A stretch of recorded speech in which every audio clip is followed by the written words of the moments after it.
If you play every single day, 2-3 hours, every single day, over the course of a year, how much better are you getting? Most kids will play maybe, an hour and a half, 2 days a week. Right. Do the math on that. It's not going to get it done. It's not going to get it done.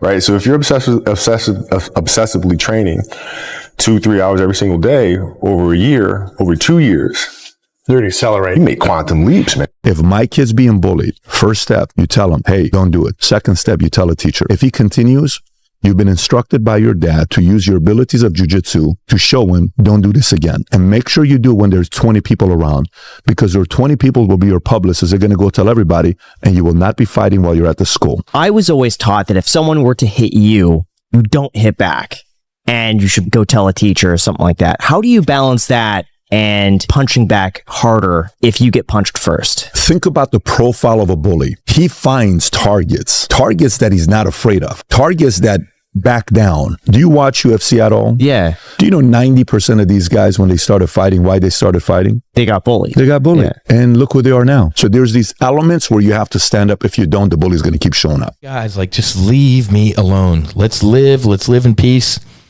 The man who wanted to be left alone, okay? I want you to listen to this.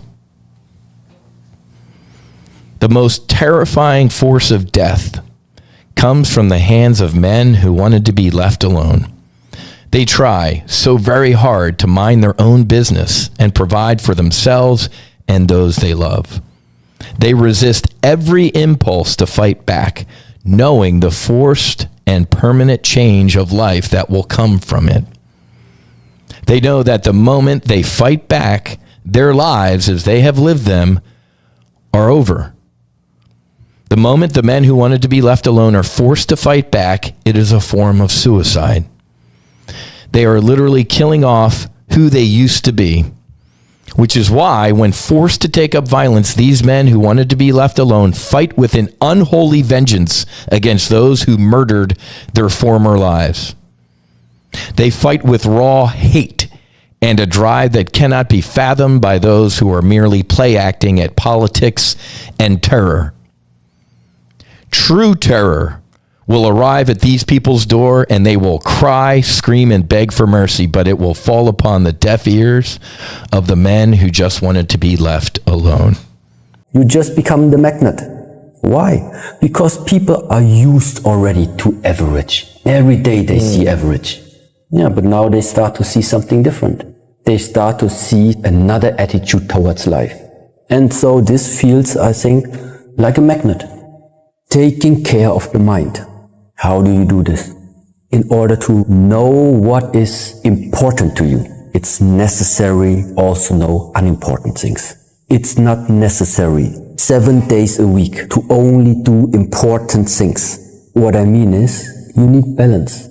You consciously sometimes need to do something where you really feel this is really unimportant. Because it keeps something inside of you open. In our field, keep the body not just healthy, but watch out for methods to make your body really performant. Performant for that specific area where you want to find yourself in. Physicality, activity, vitality.